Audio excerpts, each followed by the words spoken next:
with everyone else who has been speaking. On behalf of UNICEF, I want to thank our Norwegian partners for hosting this conference, for thinking that this is a vital issue, and for fundraising for all of us out there in the world. So thank you very much to Norway. I'm particularly interested that today's session is about civil society and the inclusion of civil society and the importance of civil society and its centrality. It's the power of citizens, so it's extremely important what we are talking about today. You are giving the direct support and protection to the women and the children out around the world. And we want to support this vital work. As our moderator ambassador said this morning, let us transform the world around us. And that's exactly what we want to do. So thank you for this call. At the same time, we all know that the issues that we are dealing with are really too complex for any one of us to do alone, so that we must all do this together. And over the next 2 days, I will be advocating for stronger programming, including safer interventions across all sectors of the humanitarian response, a more central role for local women's organizations, and putting gender-based violence front and center in our humanitarian appeals, and looking for new innovations for ways that we can end this humanitarian epidemic. I will be urging that we all do this together as partners, each of us bringing our mandates, our expertise, and our added value to the tables. From the frontline service providers, like many of you in this room, to the highest levels of governments, to UN agencies, and to the non-governmental organizations. The stakes are huge, and the job is daunting. The statistic that we saw on the wall outside, that 1 in 3 girls or women, over 1 billion of us worldwide, will experience physical or sexual violence in our lifetimes, is a stunning statistic. And being a woman or a girl in the chaos of conflict or around a national disaster, it multiplies this risk. In the chaos and the confusion of an emergency, a temporary shelter, a school, a toilet, a clinic, or a food distribution center can all be potential dangers. And sadly, we know that even peacekeepers and humanitarian aid workers, the very people entrusted to provide help and support, can be a threat.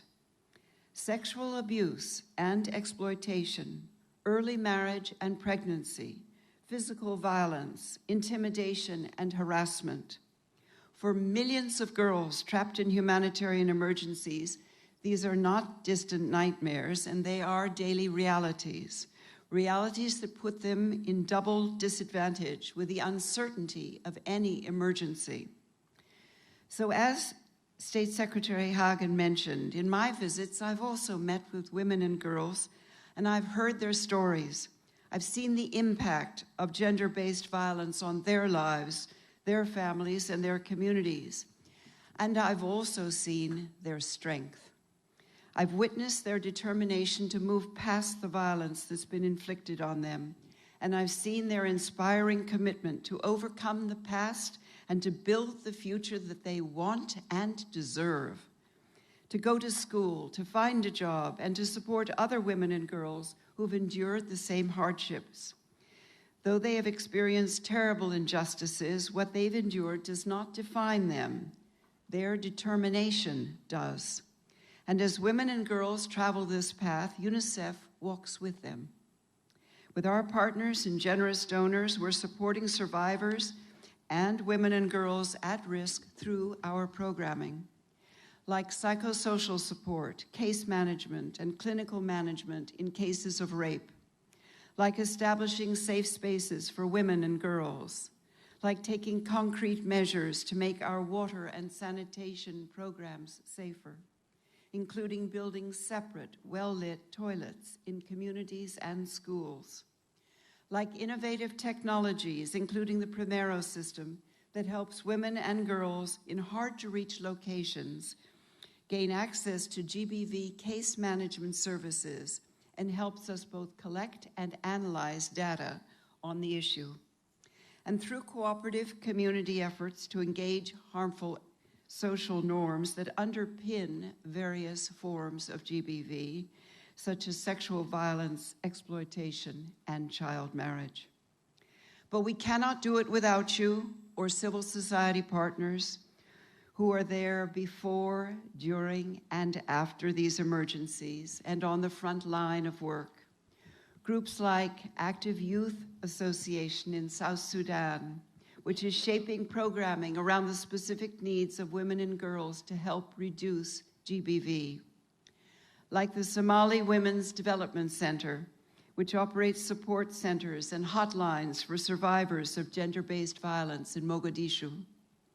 And like the Iraqi Al-Amal Association, which runs women's centers offering counseling, case management, and life skills programs for adolescent girls.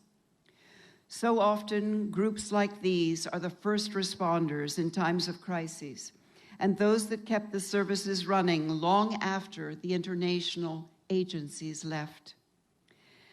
But just as I've heard from girls and women about their struggles, I've also heard from CSO staff who have been working side by side with survivors, often without sufficient staff care or sustained job security.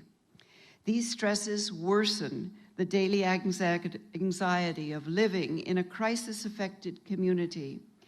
It makes such taxing work all the harder. And I've also heard from local CSO leaders themselves who have told me how difficult it is to access the funding that they need, especially when a fast-moving emergency suddenly strikes.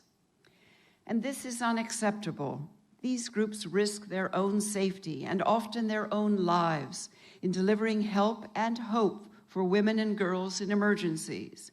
We must find new avenues of support for them. So let me reinforce clearly and strongly State Secretary Hagen's call this morning. First, we need long-term, multi-year funding commitments to continue this vital work before, during, and after emergencies.